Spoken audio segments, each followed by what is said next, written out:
Hello and welcome back to the Football Heritage podcast. I'm your host, Rory Bryce, and I'm joined firstly by Tom Reid of Terrace Edition. Hello, how you doing? You okay? I'm good, mate. Thanks very much for coming on. And I'm also joined by Martin Maloney. Hi both, good to be here. It's good to have you on as well, mate. And today we are going to be doing our first episode on a former football ground. We're going to be talking about Northampton's old county ground, but more importantly, we're going to be talking about Martin and Tom's memories of the county ground and how the new Stadium 6 Fields compares. But before we kick things off, first of all, Tom, why don't you tell us a little bit about yourself? Well, you've mentioned that I'm editor of Terrace Edition, which is a website and print magazine based around football fan culture. I'm obviously a Northampton Town fan from my sins, and there's quite a lot of sins, isn't there, Martin? We'll go into some of the terrible things we had to watch over the years, but we're both in counselling for supporting Cobblers, so we've done all right, yeah. Yeah, and just to say, Terrace Edition's a fantastic publication. I highly recommend our listeners pick it up and give it it's more a photo magazine or a photo publication than it is a text one, but the photos are absolutely magnificent, and the little snippets of text in there are brilliant as well. They really capture a lot of the images that are taken, so highly recommend picking that up. Martin, your turn. Tell our listeners a little bit about you. Martin, I'm from Northampton, born and bred. Got dragged along to support my local team at the age of, I can't think now, about 10 or 11, and got hooked on it by that Graham Carr team of 86, 87, and followed them for my sins ever since. And used to a podcast with Tom. Happy to be here and share a few reminiscences.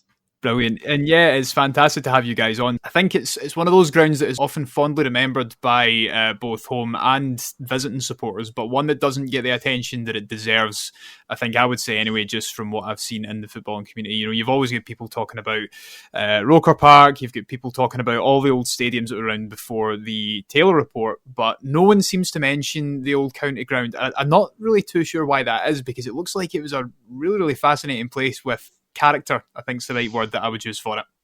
Character is certainly a polite term for it. I mean, to describe for anybody who hasn't seen it, and I'd implore anybody, as Rory said, have a look at Tom's Terrace Edition. There's some great visuals on there, but dig out any photos of Northampton Town pre-1994 and take a seat. So what you've got is something that year round, it's a cricket ground, mostly, with their car park for the summer, which doubled as our pitch.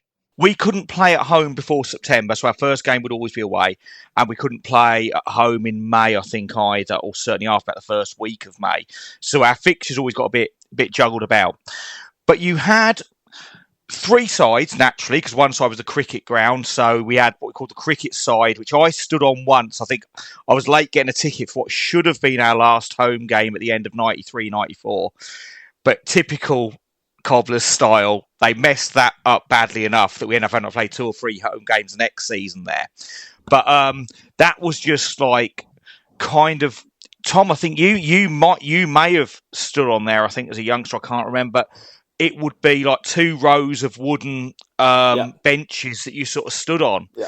And that was proper rubbish. So you had that down one side.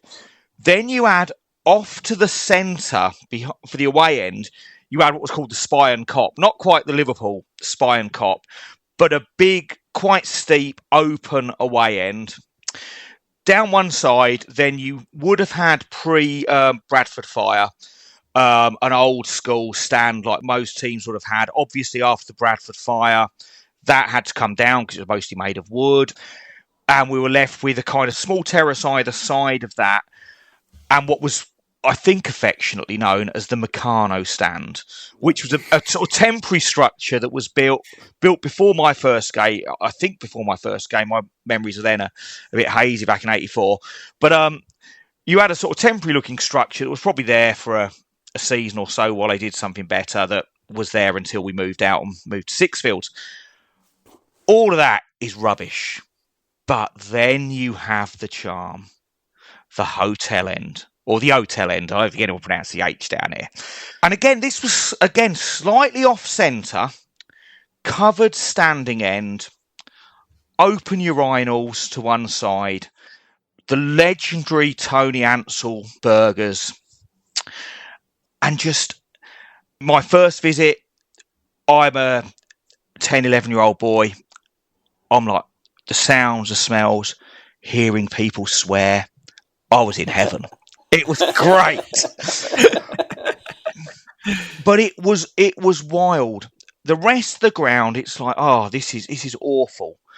But I think all of us that have memories of it, it's those times on the hotel end. You just, the camaraderie, the good, the bad, the because football in the 80s is pretty horrible, the racism, the violence. It had all the horrible stuff. It had all the good stuff. But it was absolutely unforgettable. I think Martin's explained that pretty well. I think it's quite what's the word? Yeah, nostalgia fest there. It's I think Martin's a little bit more.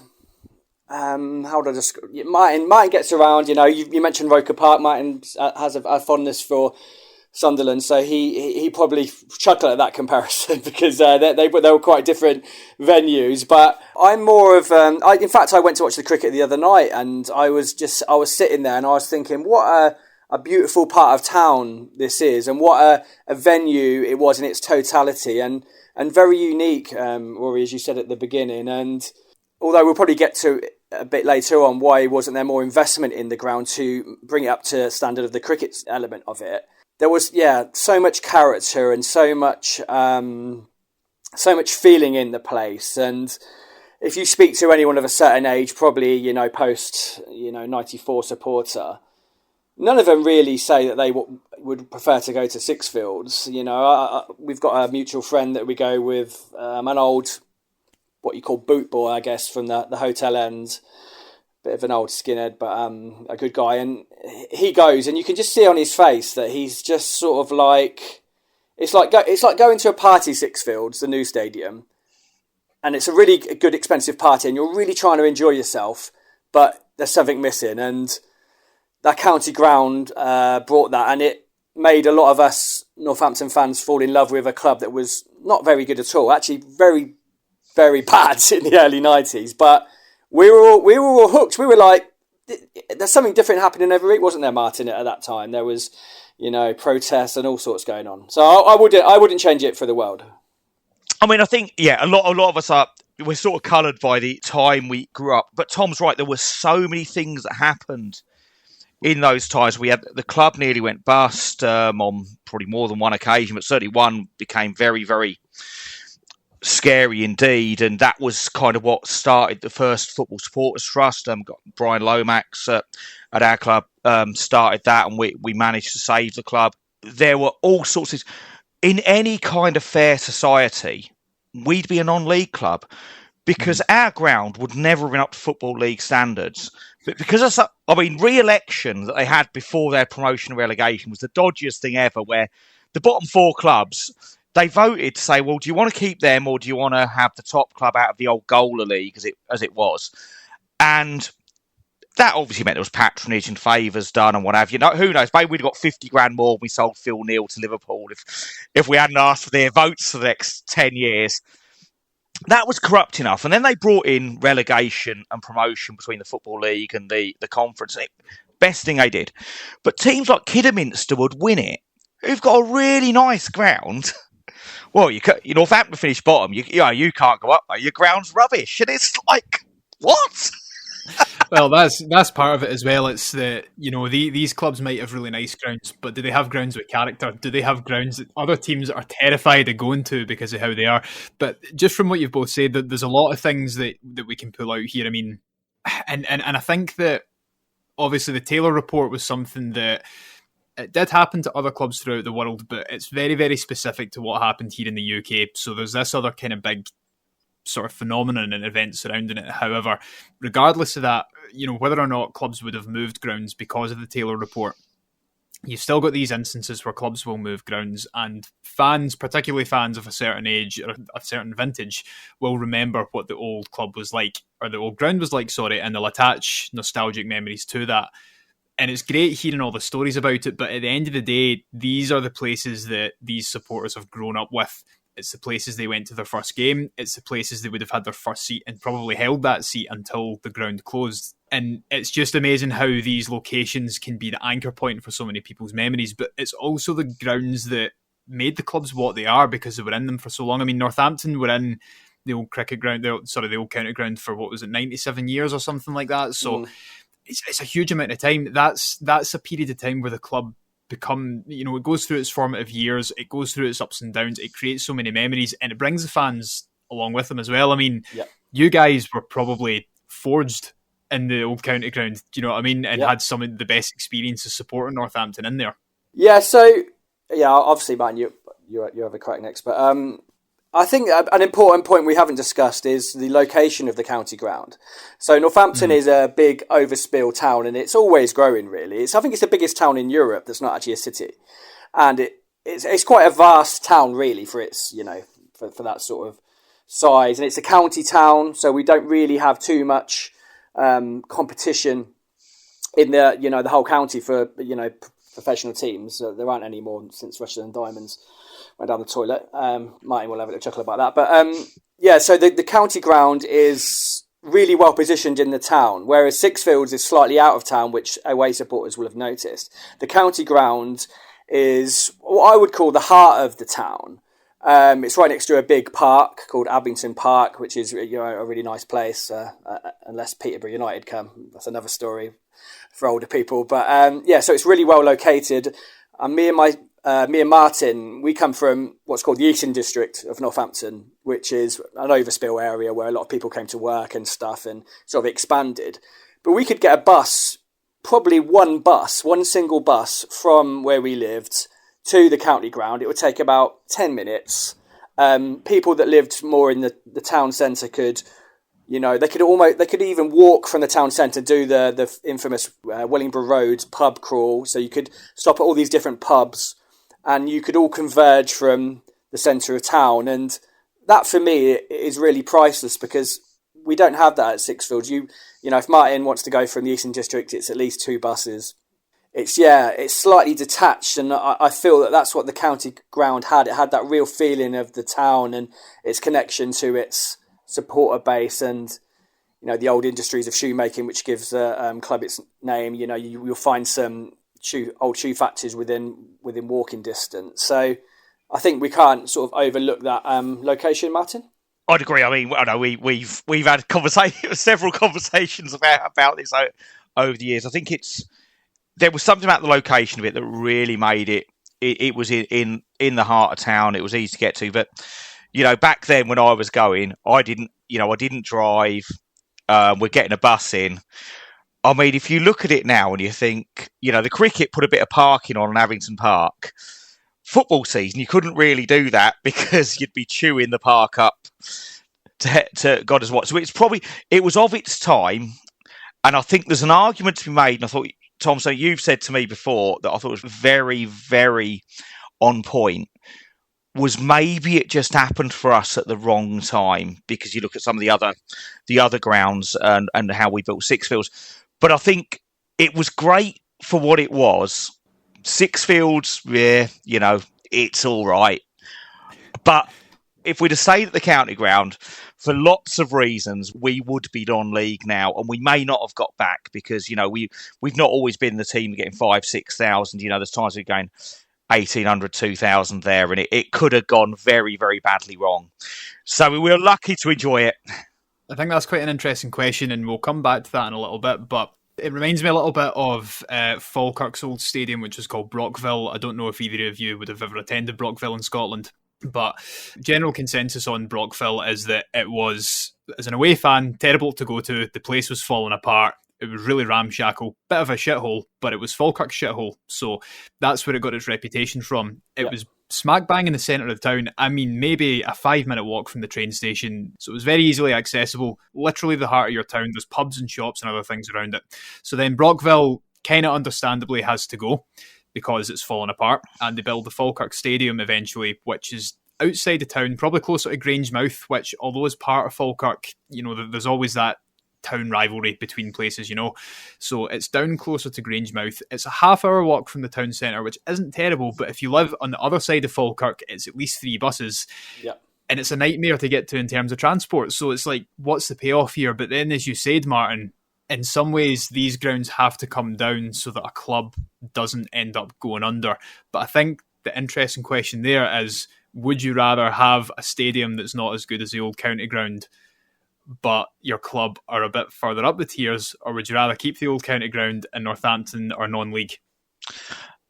I think there's definitely some things to be said for what we had and how good it was, but I think you probably ultimately, when grounds are falling down, when there's no transport or you've got nowhere for people to park, it's probably not going to be sustainable, except if you're going to have 200 people at a game. That kind of works at that level. Although we did lose one of the teams we had in the town centre, Northampton Spencer. We lost them a few years ago, which would have kind of fitted that model. But I think what we probably do need going forward with the design, we build new grounds when teams move, is rather than the sort of out of a box model that a lot of them look very samey with just different coloured seats. Sixfield's a particularly bad version of that. Is think, well, what do fans want? And it's, for me, it'll always be, you need seating down the sides. You need standing for home fans and away fans behind the goals. And you sort of get the best of, as long as you don't put it too far out of town and there's decent connections. As Tom says, it was one bus journey from where I grew up before. It's 2 buses now, forget the bus. That's doable. I'm happy with that. But I'd love to be thinking, well, do I want my seat down the side, up at the back with a great view? Or have we got a standing end with the singing and the atmosphere, the bouncing? The away fans have the same. And we get that at some lower league grounds, Salford, Exeter, a couple of non-league sides with new grounds that come up, Harrogate, Sutton, all got standing behind the goals. And you really look forward to going to these places. Burton built a ground a few years after us, put standing behind a goal. Always look forward to a trip there. So I think I don't think we ever could have stayed. And I think for a lot of clubs, Falkirk sounds a very similar example. You probably couldn't have stayed where you were. But it's more about, right, what does the shape of what you're doing look like? And can you incorporate the best things to the supporters? And certainly, we have, supporters groups meetings with directors that we're all fans of standing. We've seen the safe standing at Celtic, at Portsmouth, that feels like, right, it's not what standing was, but it feels better than what we have right now. It's definitely something that we need to invest in. The fan experience, something Tom will talk about a lot, and fan culture. And it's meaningful, because that's the thing that hooks you in, that makes you want to go again. Because it's not like going to the theatre or the cinema where you're looking at a piece of art and thinking, oh, we're going to go and see this again. It's the friends that you make around you. It's the banter. It's the thing something that gets you inside, that said, right, this, for better or worse, and, we're Cobblers fans, it's generally been pretty much worse. It's the thing that gets you going again, the thing that says, yeah, this is me. And that's invaluable. Mm-hmm. I agree. And I think one of the things there is, when you mentioned Celtic, obviously it's a club that I support. When my mum and her family were going, they had the Jungle, which is quite well known. And they would go and they'd meet on the terraces. The Jungle would be absolutely chaos. It's not a place for the faint-hearted and all that sort of thing. Whereas me and my friends who went, yeah, there was a safe standing section, but it wasn't the Jungle, and it never will be the Jungle, because it's different and it's changed days and this, that, and the next thing. So our experiences are completely different. And there's always going to be that kind of generational divide. And that's where the act of being a ground and the football club managing the place and space around the ground really comes into play, because not only is it the stadium, but you also need to make it the roots of what your club is and where it is. You need to have the right types of bars and restaurants and whatever else you want around it, so that the fan experience is good, but in a way that isn't betraying that sort of working class element of a football club. All these sort of kind of more upmarket places and stuff, they're great to go to, but if you're going to a game, or if I'm going to a game, I want to go into an old man pub, I want to get a cheap pint, and I want to get a greasy burger. Yeah. That's all I want. I don't want to be paying £8 for either of those things separately. Yeah. So all these kind of elements of place and being rooted into the community comes into it as well. But no, I was just thinking, you were talking about like restaurants and stuff like that. I think we need to juxtapose that and go back to the original point, is that what you actually need is a Tony Ansell burger from the burger thing on the hotel end. We don't know what meat went into them. I'm not being controversial, and I'm sure Tony can comment on what meat went into those burgers. But I think we don't. I don't think we need all these restaurants and stuff. I just think we need the football. Something to eat. Quite rough and ready. In fact, my friend Andy Bodfish, who did the podcast with us, he said the connoisseur always chose the hot dog with onions. So I'm not sure what sort of connoisseur would have chosen the hot dog with onions, but you could smell those onions coming up the street, couldn't you, Martin? And that was sort of part of the experience. The build up, walking up Abington Avenue, that was evocative, I think. The smells was another thing with the county ground. Obviously, the Tony Ansell burgers and obviously onions, part of that. But then, if you're going to talk about the smell of football and being on the hotel end, you can't ignore the open air urinals. And for me, football will always smell of burgers, onions, and piss. That's a fantastic autobiography for an old school football fan. Burgers, Onions and Piss by Martin Maloney. I'd buy it. Do you know what I mean? It sounds fantastic. It might surprise you. You're not the only person who's told me that, though. I mean, Brockville, Anfield, all these shithole Scottish stadiums all had the open air urinals. You hear about them in away ends throughout the country. That's literally just open blocks with like lines painted on them. Rory, I think the urinal is overstating it a bit, because it was literally just a gutter in the floor with like rats running around. I remember you would see the odd rat in there and you'd be like, oh, hello, there's another rat. Do you know what I mean? But I think that's sort of like, to get not to a slightly more serious point, but I just don't understand why. The clubs did make some money. I'm not saying like Northampton Town made that much money, but the money came through the turnstiles, and there were bigger clubs at Celtic, whatever. Why weren't they investing in the stadium a little bit more, the grounds a little bit more? Now, if we talk about the county ground, the cricket club was all very nice, very well to do, and it's almost like having some sort of mansion with an old clapped out caravan next door. It's a really weird juxtaposition. I don't understand why didn't they spend a bit more money on the toilets? Why didn't they upgrade the Meccano stand? And it's just and it goes back to through football all through the 70s. Some people were making some money, but it very rarely got invested back into the ground. Mm-hmm. Tom, when you say the money was coming in, were you aware of some of the things that went on the turnstiles on the Abington Avenue end? I've heard the stories, but we can't. I'm sure we can't mention that. But all I'll say is sometimes you're in there and you think, oh, decent old crowd today, and they announce the crowd, be like 2,600, and you're thinking, there's about 3,000 in this stand alone. Allegedly. Yeah, a lad I'd worked with said he'd gone there to work once, and I said, yeah, you take the money, and it was a couple of pound coins by this stage, I think. We might have been pound notes, nice night. But he said, yeah, you push your foot down here to let them in, but you don't push it till it clicks. It doesn't count them, but the turnstile goes round. That's still how you get people to double up. You push it so far enough, and you better hope that your friend is a reasonable weight and not too wide. Otherwise, there's no chance. You wait for it, just not so that it clicks, and then they pull it back open and you go in. It's just amazing how that so many supporters have these same memories from going to the same grounds, and it's stuff that everyone done, and it's something that's really, really unifying for the supporter base. I suppose one of the things at the top of my mind that I wanted to ask you both, and these could go anywhere. What's been the best games or the best memories you have, of experiencing Northampton Town at the county ground? Do you want to go first, Tom, or shall I?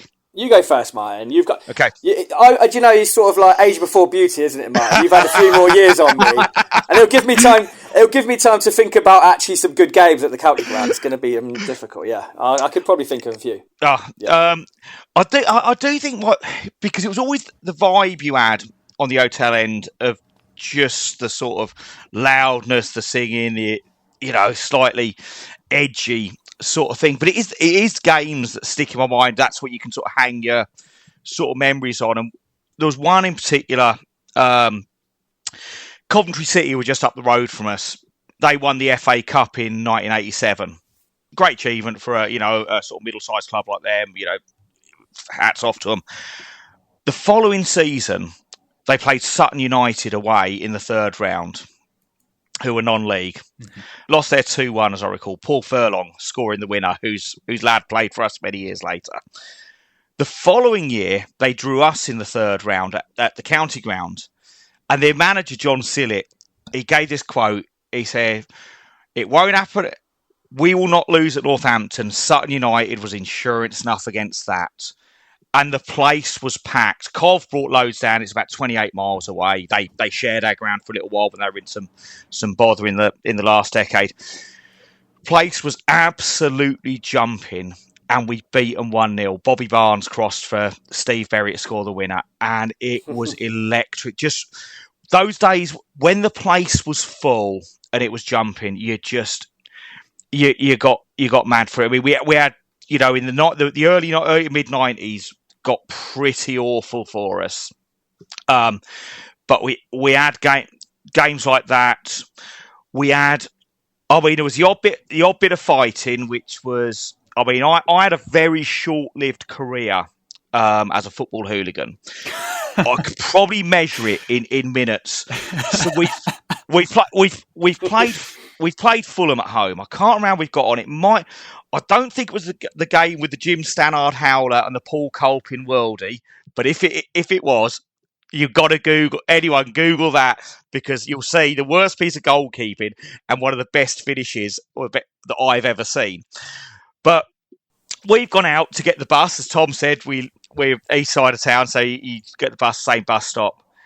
And it's quite foggy on Abington Park, and we see we're about 13, 14, me and my mate Henry.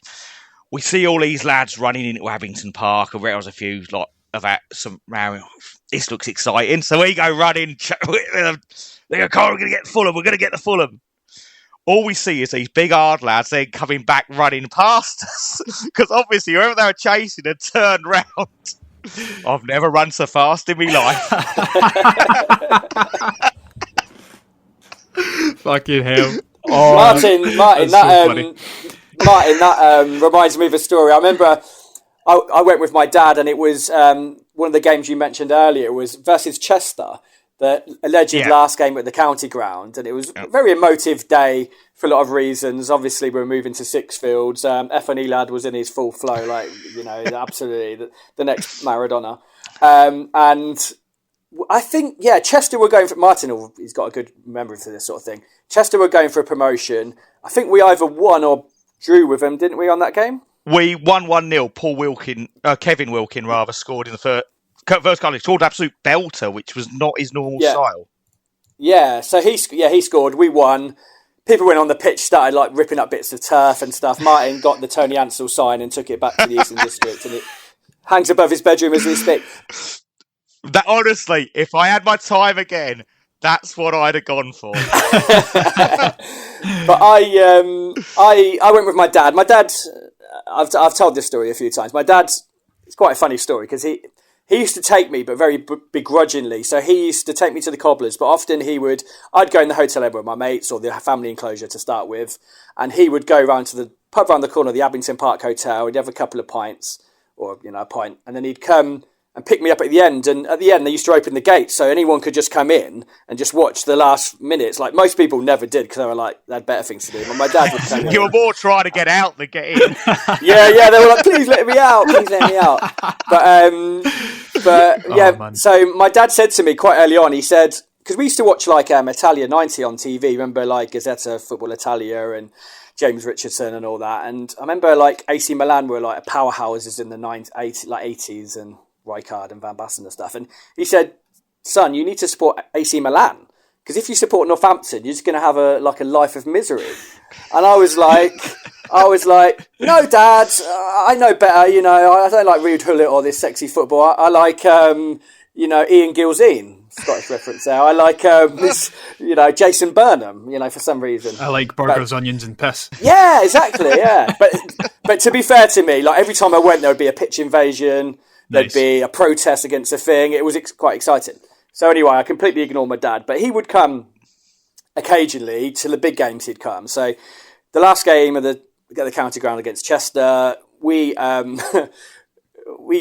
the the hotel. No, we were on the family enclosure. So we left there. We walked back towards the park, Martin and I, down Hamilton Avenue. But they just let the away fans out, and the Chester City fans, it's called then. It's not called Chester. It's called Chester FC now. But Chester City fans came out, and they were not happy at all. And they were basically offering out all the all comers for a fight, essentially. And funnily enough, it might be the same people, Martin. Did we have loads of wimps in our crowd then? But one of my mates from the Eastern District, he came running past me and my dad towards these guys, saw how many there were, and then he ran all the way back and they legged him all the way up Abington Avenue. And I was like, with my dad, I was like, this is brilliant. And my dad was like, he sort of found it quite funny, but I sort of thought that might sort of happen every game sort of thing. I was sort of like, yeah, it's a weird time, but yeah. And the next day I saw the guy from the Eastern Districts and he was like, Dundee United fan actually. He was like, I weren't waiting around to see what's going to happen. And I was like, you absolute wimp, do you know what I mean? I was like, you fronted them and then ran down Abington Avenue, but it's probably like a little snapshot of, there was a lot going on, wasn't there, Martin, at these games? Yeah. There was a lot of different stuff going on. Yeah. Yeah, and we still see the same today, don't we? It's you see your would be football hooligans, the old man dance. It's like the invisible wall, all those things. Yeah. A lot of people in their Stone Island. It's different generations, still the same vibes. There's probably even fewer punches thrown. Hold me back. It's just like leaning over something that's not there. Yeah. It's always been the same. I mean, what was it like in the last game before you moved to Sixfields? Well, it was kind of weird because the game that Tom was talking about, Chester at home, I thought was the last game. That's where the county ground was finished. After that, the cricket were going to have it. We'd be at Sixfields, and then that was the summer I started work after college, and it was suddenly we're back at the county ground, and it was a really poor side as I recall that season. So the very final game was a 2-0 defeat. Possibly at home to Wrexham, I'm going to say. Which would be ironic enough with Chester having been the one before. We certainly lost 2-0 at home to someone rubbish on a Tuesday night. And then the first game at Sixfields was going to be the Saturday or the following Saturday. I booked my first lads holiday away. So I was in Ibiza while the Cobblers then went to Sixfields, which looked spectacular, having been at the county ground. And the late Martin Aldridge got the equaliser in a 1-1 draw with Barnet.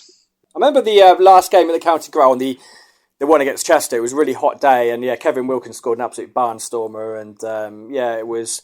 I remember you had to. I think if you bought the programme from that game, you got a little token, and that enabled you to go to the first game at Sixfields. But while you were talking, man, I think the last game might have been against Mansfield, and that sort of rejigged my thoughts about a really outstanding game. And I always bore Martin with this one. The Steve Terry lob.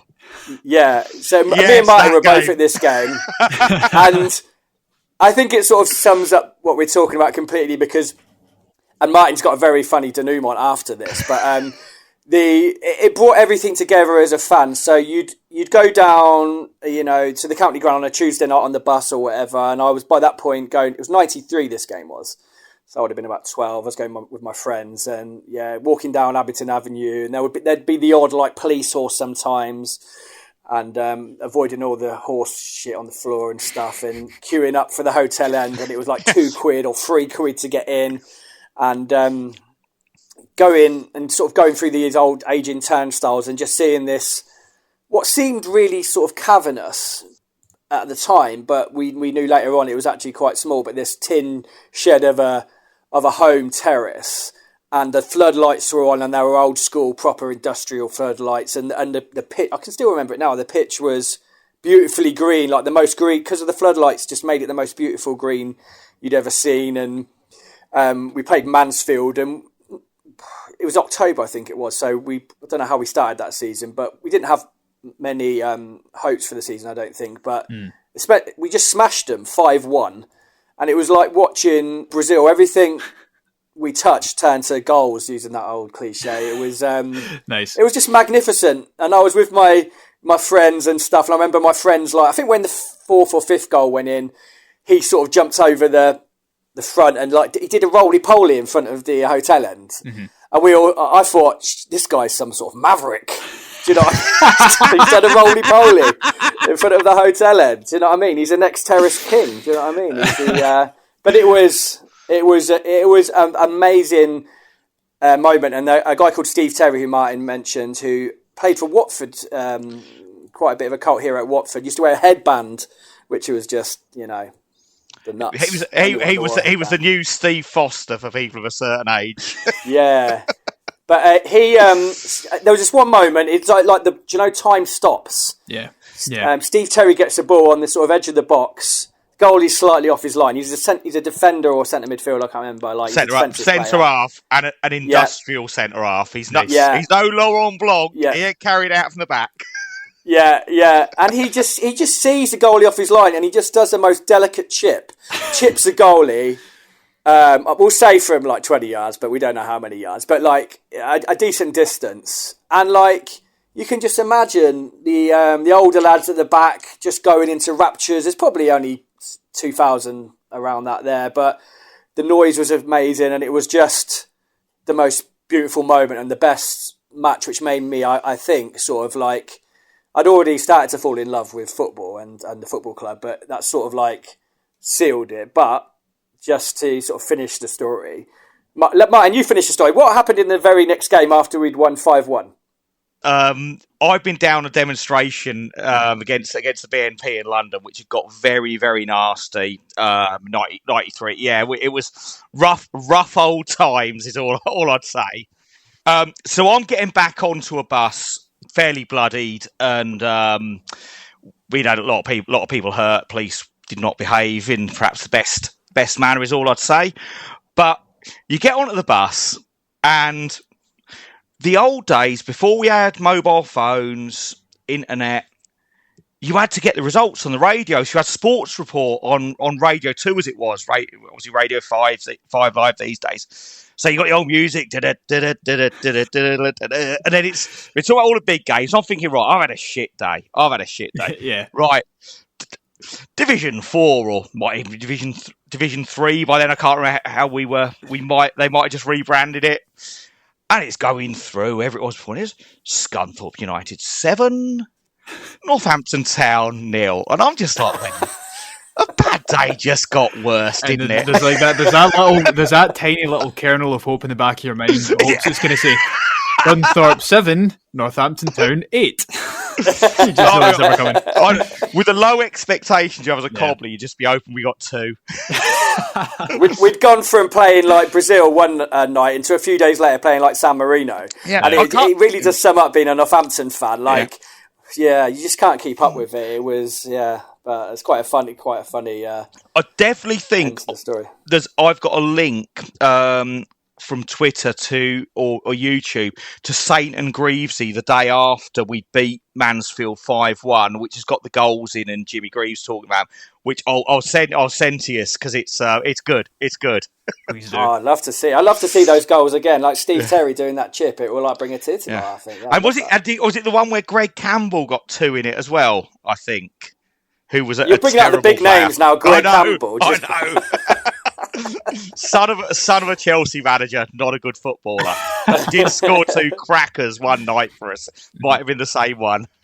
You need to send them on so that we can see him and of course show all the listeners as well. I mean, amazing memories, amazing stories that you guys have got as well, and it's just incredible how one place can. And this is the thing, it's just one place where so much can happen and so much you attach to for going through those formative years. And, as you kind of alluded to, Sixfields, although it was a necessary evil, it's never going to be the same, is it? No, I mean, we've had a couple of days. It's all seater, and one of the things, the geography of Sixfields, that's really awkward. Aside from all sorts of things that have gone wrong with money and people running off with £10.5 million of the council's money and sort of one side of the ground half developed. It's almost like we just had to lean into we're a club that has a 3-sided ground. Let's try and recreate that. Is what it sort of felt like. But aside from that, they built it with the corners open, And they said it was old, so there'll be lots of room to expand. That's never come to pass. But it means that whatever atmosphere you do generate in an all-seater stadium, it dissipates out. We've had a couple of belters. We had Bristol Rovers there in '98 in the playoffs. So we'd won at Wembley in '97 against Swansea with a last-minute winner to get promoted. We then get into the playoffs, the division above, to go into what would now be the Championship. We're playing Rovers away. I missed the away game because, like, when I was younger, I thought I was quite good at some other sports. So I was playing cricket that day, badly, I'd imagine. Got back in the bar. Tom, just for your reference, at the Obelisk over at Kingsthorpe. Nice. Got back in the bar there, and they had the updates on Sky Sports or whatever on, and it's like, Bristol Rovers 3, Cobblers 0, and then it was, John Gale's just got one right at the end. But then I spoke to people who'd been at the game. Before John Gale scores this, the Bristol Rovers announcer says, well, I don't think he even said, if we get to Wembley. He said, well, ticket arrangements for Wembley will be such and such, and, you'll turn up at the gas end or the pirate end or whatever, and from day whatever. That had an effect. The Tuesday night, I think it was a Tuesday, might have been the Wednesday, Sixfields had never sounded like that before. It was bouncing. Yeah. It's never sounded like, what are we now, 20 years later? 26 years later? It still never sounded like it. There was a vibe. We hadn't had any history of Bristol Rovers before then. Ever since, there's a real needle between both of us, and they've done us 5 and 6-0 at our place. Since then, we will still sing. Well, it probably speaks to what happens. So they've come in 3-1 up. We've been loud on the side. That the players are just at it. John Gale, I think, has hit the post very early on. We then beat them 3-0. It was the best night ever at Sixfields. Ever since then, we play Rovers. It is 3-1 and you fucked it up. And they've beaten us. They've done us 6-0 at home. They've done us 5-0 at home. I think that was 2 years out of 3. They love coming to our place. Ian Holloway on Sky Sports once said, he said, them Northampton fans, they always give me a hard time. I don't know, because they always beat me teams. That's quite a good impression there, Mike. Only in a West Country accent rather than in the room. Doing that. But see, so we have that. You have the good times at Sixfields, but what you probably won't ever recreate, and some of it we have to be conscious of our own kind of memories and histories and being of the age you are, because your formative years always mean much more. But you don't quite get the same feeling. I mean, we had a season 92-93. We had to go to Shrewsbury and win and hope that Halifax lost to stay in the league, because that was the one league whoever was going up did have a good enough ground. And that again was on a terrace, 2-0 down at half time. We won 3-2 off Pat Gavin's backside, which made it even better. Those experiences are so good. We've probably not quite got the same thing in the ground we got. We probably never will recreate that same thing, which is, to be regretted. Yeah. I think you summed that well, Martin. Before we spoke, before we came and did this podcast, me and Martin, I said to Martin, we need to start up the "Let's Get the Town Back to the County Ground" campaign, because I went to watch the cricket the other night, the T20, and I do think that the county cricket have expanded all over the site now, and where the football pitch was, it's no more. It's essentially a training centre. I'll quickly mention there's a pub called the County Tavern, which is still there, and you could actually do, Rory, you should do a piece on this. It's about lost football pubs. Oh, so nice, yeah. Yes, and there's loads that would have gone, I was speaking to a guy about Ninian Park, who Northampton went to in the 90s. There's a pub there. There's pubs everywhere that have gone. But to be fair, the County Tavern's still there. But the beauty of it was, and to be fair, I never went in there. I'm not sure what it was like in those days. Martin probably knows more. I recall WhatsApping you when I heard the messages on my way back from work when you were in the White Elephant. And you said, "What's the County Tavern like?" I said, "About £7 a pint." It wasn't. I'm sure it was a bit. I'm sure it was a bit cheaper in those days. Been gentrified a bit, but the beauty of it was, it literally was right on the back of the home end turnstiles. And I'm pretty sure, and there'll be some older fans that might correct me, but I'm pretty sure if you had some sort of voucher or something, you could get in through the back of the county tavern garden into the back of the hotel end, so you could go directly into the pub. And that was just magnificent. We go to all these stadia now where you're like, is there a pub at the ground? And they're like, no, there's there's some sort of wine bar like 2 miles down the road or whatever, and you're just scrabbling for a pint. There was literally a pub on the corner, and I think that's all to be celebrated, don't you think, Martin? Do you know what?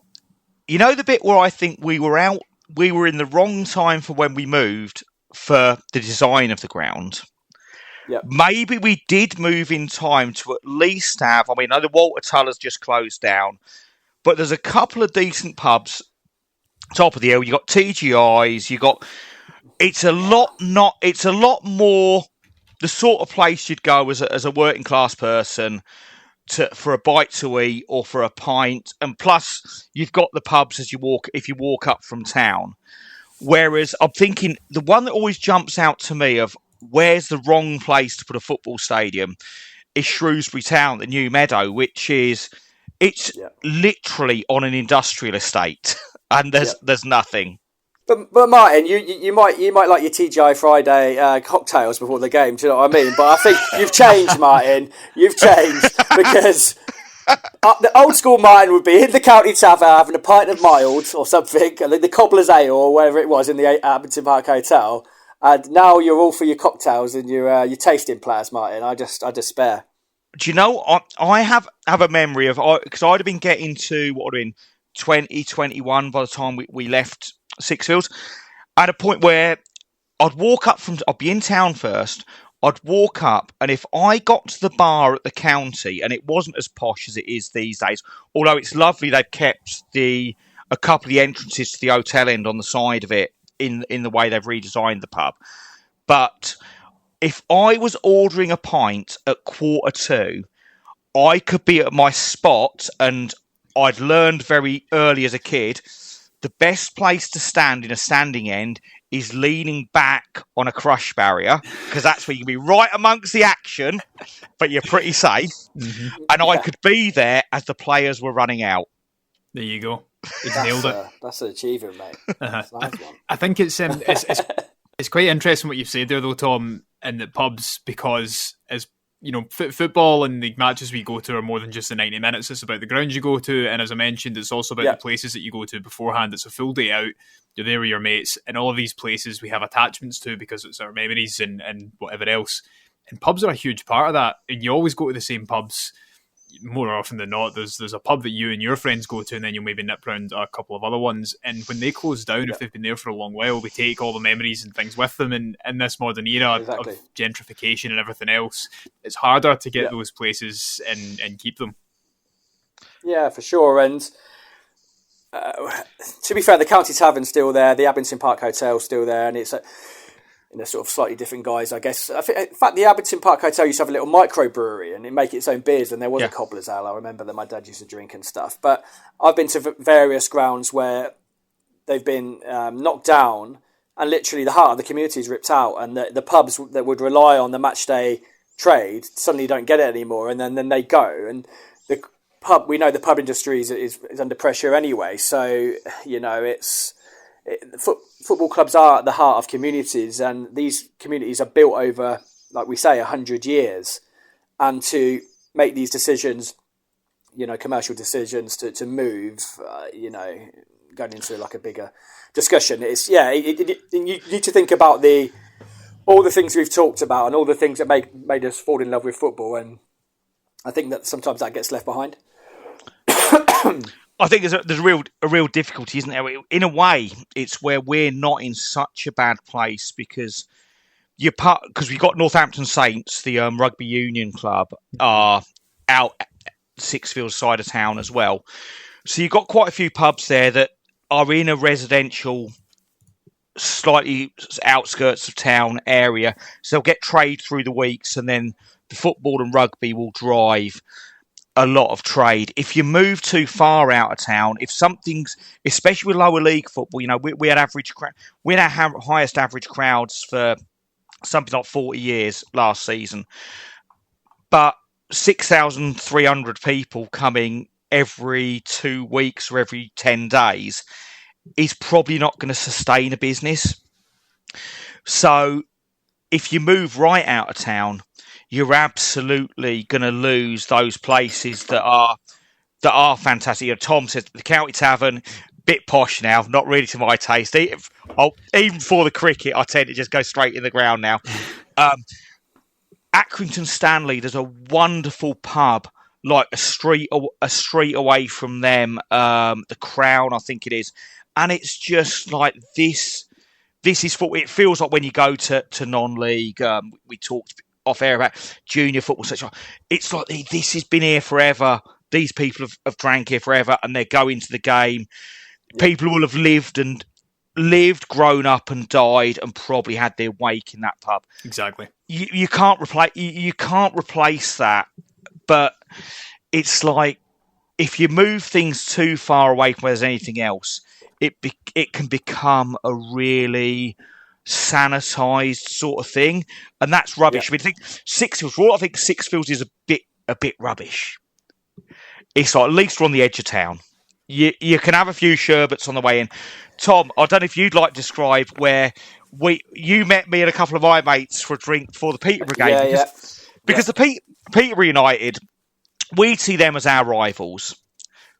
They perhaps would see us as a team they used to play when they were not as good as they are. And it's a lively old day. So Tom met me and a couple of my mates in a pub called the Penny Loafer in town, which is perhaps perhaps the roughest of the rough. Yeah, that was an experience, to be fair, and Peterborough are always a sort of there's Needle there. It goes back to the 70s. It goes back to the Battle of Abington Park. We can round off the story. Yeah, a big pitch battle in the park, and a lot of old wounds sort of die hard, don't they? I guess, but I guess it's been good talking. But I just wanted to see if we could quickly talk about an infamous game, Rory, that was quite sort of bizarre. Is that okay? Let's write some things up a bit.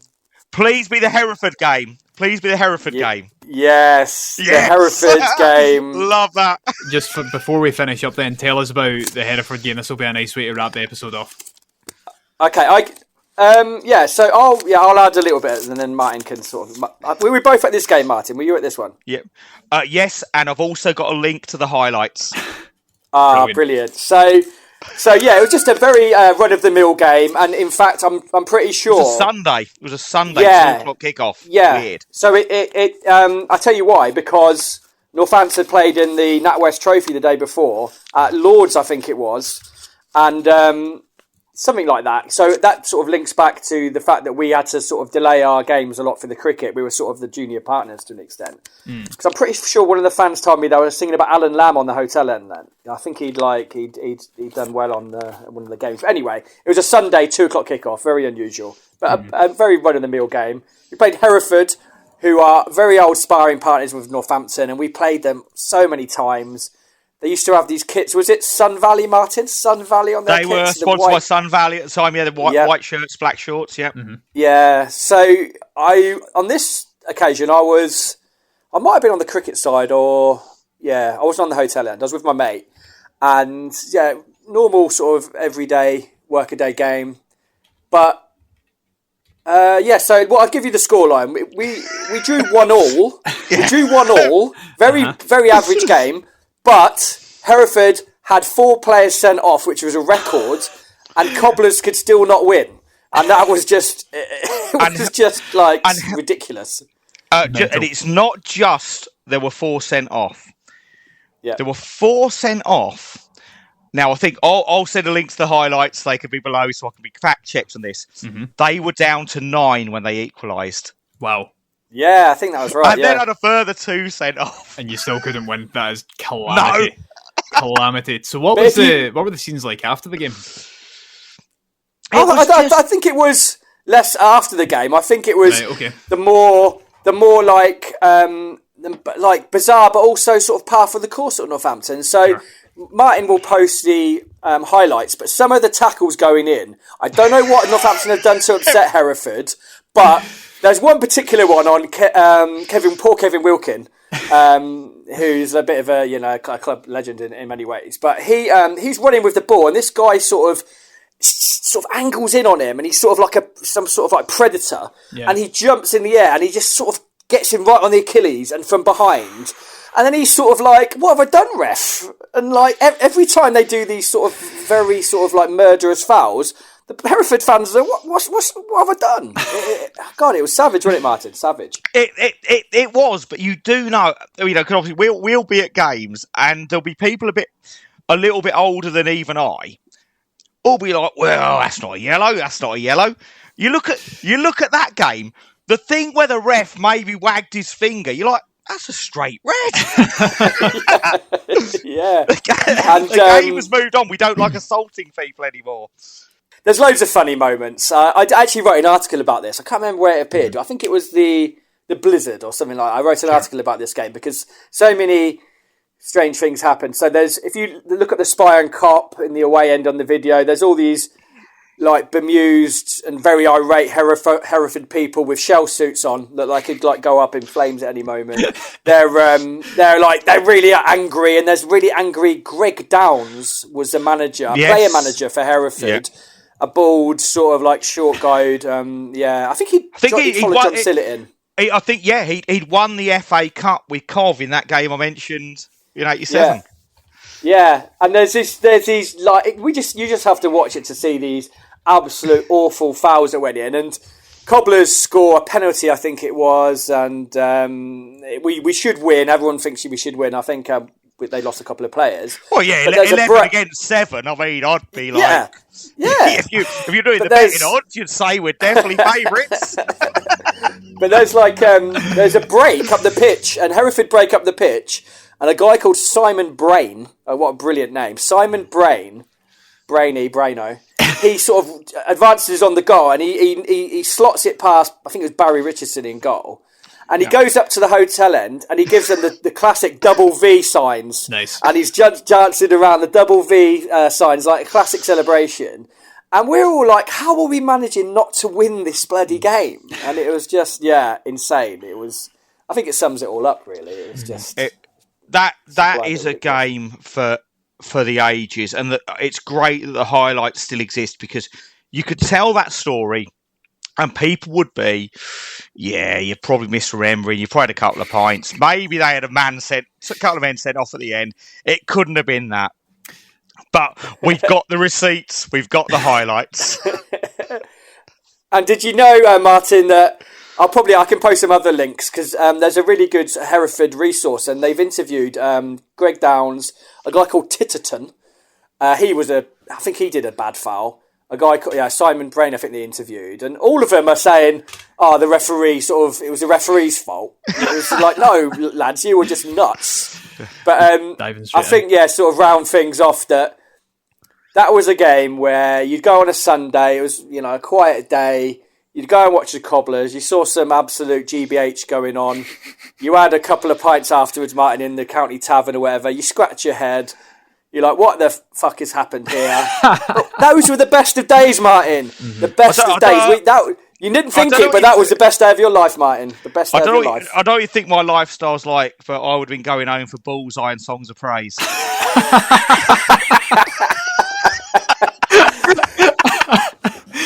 I think that you're absolutely spot on though, Tom, and it's games like that that really encapsulate everything that these old grounds are about, both the tangibles and intangibles, from the grounds to the smells to the places that you go after it, and the absolute chaos that unfolds on the park in front of you.